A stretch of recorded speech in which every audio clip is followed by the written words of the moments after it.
Hello and welcome to Swapnanir আবাসিক। স্বপ্ন তোমার, দায়িত্ব আমাদের। আমাদের ঠিকানা বেথুয়াডহরি, নদিয়া। আজকের বিষয় SSC GD special GK class নম্বর 2। আমি রানা মণ্ডল। চলো শুরু করা যাক। ভারতনাট্যম কোন রাজ্যের একটি উল্লেখযোগ্য নৃত্য? ভারতনাট্যম তামিলনাড়ুর একটি উল্লেখযোগ্য নৃত্য। দেখে নেওয়া যাক। তামিলনাড়ুর উল্লেখযোগ্য নৃত্য হচ্ছে ভারতনাট্যম। সঙ্গীত নাটক একাডেমি অনুযায়ী যে 8টি ক্লাসিক্যাল ডান্সের কথা বলা হয়েছে তার মধ্যে একটি হচ্ছে ভারতনাট্যম। নেক্সট প্রশ্ন, এখানে আমরা একটু দেখেও নেব যে কোথায় কি নৃত্যগুলি রয়েছে। দেখো এখানে ভারতনাট্যমকে কোথায় দেখাচ্ছে? ভারতনাট্যমকে দেখাচ্ছে হচ্ছে তামিলনাড়ুতে। এই যে ভারতনাট্যম তামিলনাড়ুতে। মোহিনীআট্টম, কথাকলি, মোহিনীআট্টম এবং কথাকলি হচ্ছে কেরালাতে। কুচিপুড়ি অন্ধ্রপ্রদেশে, ওড়িশি ওড়িশাতে, মণিপুরি মণিপুরে এবং সত্রিয়া আসামে। এগুলো সব সঙ্গীত নাটক একাডেমি কর্তৃক স্বীকৃতপ্রাপ্ত ক্লাসিক্যাল ডান্স ফর্ম ভারতের। দ্বিতীয় প্রশ্ন, পোঙ্গল বা থাই পোঙ্গল, পোঙ্গল বা থাই পোঙ্গল নবান্ন উৎসবটি কোথায় পালিত হয়? তোমাদের উত্তর কি হবে এখানে? তামিলনাড়ু। পোঙ্গল বা থাই পোঙ্গল উৎসবটি তামিলনাড়ুতে পালিত হয়। এই পোঙ্গল বা থাই পোঙ্গল এটা একটা হিন্দু নবান্ন উৎসব। এটা একটি হিন্দু নবান্ন উৎসব। এটা তামিল মাস অনুযায়ী থাই বলে একটা মাস আছে, সেই থাই মাসে অনুষ্ঠিত হয়। নেক্সট প্রশ্ন, নিচের কোন রাজ্যে মকর সংক্রান্তি পেড্ডা পান্ডুগা হিসেবে পালিত হয়? মকর সংক্রান্তি পেড্ডা পান্ডুগা হিসেবে পালিত হয় কোন রাজ্যে? অন্ধ্রপ্রদেশ। অন্ধ্রপ্রদেশ রাজ্যে পেড্ডা পান্ডুগা উৎসবটি পালিত হয়। নেক্সট প্রশ্ন, তার আগে একটু এক্সপ্লেনেশন। এটা একটা 4 দিনের উৎসব। কত দিনের উৎসব? পেড্ডা পান্ডুগা 4 দিনের উৎসব। আচ্ছা, এটা এই দিন উত্তরায়ণের সূচনা করে।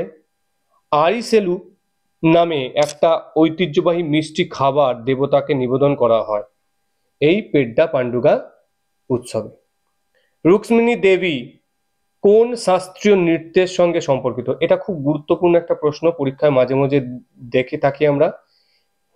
রুক্মিণী দেবী ভারতনাট্যম নৃত্যের সঙ্গে সম্পর্কিত। আমরা এখানে দেখতে পাচ্ছি রুক্মিণী দেবীর পুরো নাম রুক্মিণী দেবী আরুন্ডুলে। তিনি ভারতের ইতিহাসে প্রথম মহিলা যিনি রাজ্যসভার সদস্য হিসাবে মনোনীত হন। কোন রাজ্যে ছৌ নাচ জনপ্রিয়? দেখো ছৌ নাচ ওড়িশা, ঝাড়খণ্ড, পশ্চিমবঙ্গ 3টে রাজ্যেই জনপ্রিয়। তাহলে ছৌ নাচ জনপ্রিয় হচ্ছে কোথায়?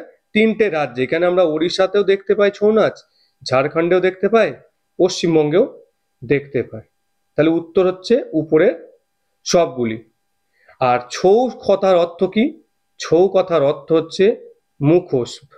ছৌ কথার অর্থ হচ্ছে ছায়া, আর এই ছায়া থেকেই এসছে মুখোশ। আমরা এখানে ছৌ নাচের দৃশ্যগুলো আমরা দেখতে পাচ্ছি।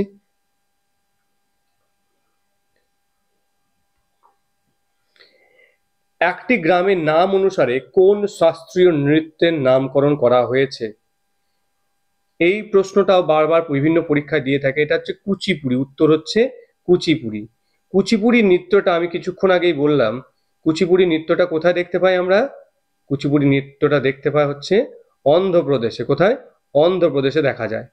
আর এই অন্ধ্রপ্রদেশের একটা গ্রাম যার নাম হচ্ছে কুচিপুড়ি গ্রাম, সেই গ্রাম থেকে এই নামের নৃত্যের নাম হয়েছে কুচিপুড়ি। নেক্সট প্রশ্ন, এখানে আমরা কুচিপুড়ির একটা ডান্স ফর্ম আমরা দেখতে পাচ্ছি। সত্রিয়া কোন রাজ্যের শাস্ত্রীয় নৃত্য? এটা খুবই ইজি কোশ্চেন। সত্রিয়া হচ্ছে আসামের, এটা হচ্ছে আসামের একটা শাস্ত্রীয় নৃত্য।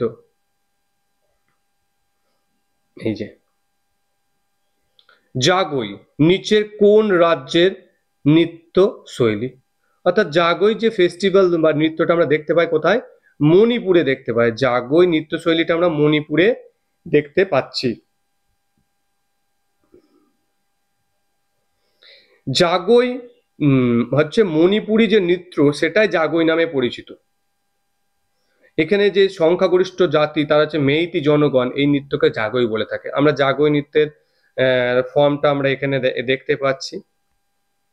আমি যে সমস্ত ক্লাসগুলো নিচ্ছি সেগুলো টোটালটাই হচ্ছে এসএসসি বেসড। তাছাড়াও অন্যান্য যে সমস্ত পরীক্ষা রয়েছে ডাব্লিউপি, কেপি, এগুলোর জন্য যথেষ্ট গুরুত্বপূর্ণ। এলাহাবাদ প্রশস্তির রচয়িতা কে? হরি সেন এলাহাবাদ প্রশস্তির রচয়িতা।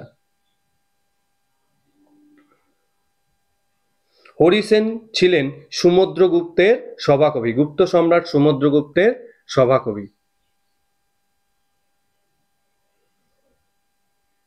আমির খসরু কোন যন্ত্র ব্যবহার করতেন? আমির খসরু সরোদ ব্যবহার করতেন। ঠিক আছে, সরোদ যে একটা ইনস্ট্রুমেন্ট রয়েছে বাদ্যযন্ত্র, সেটা ব্যবহার করতেন আমির খসরু। ওকে,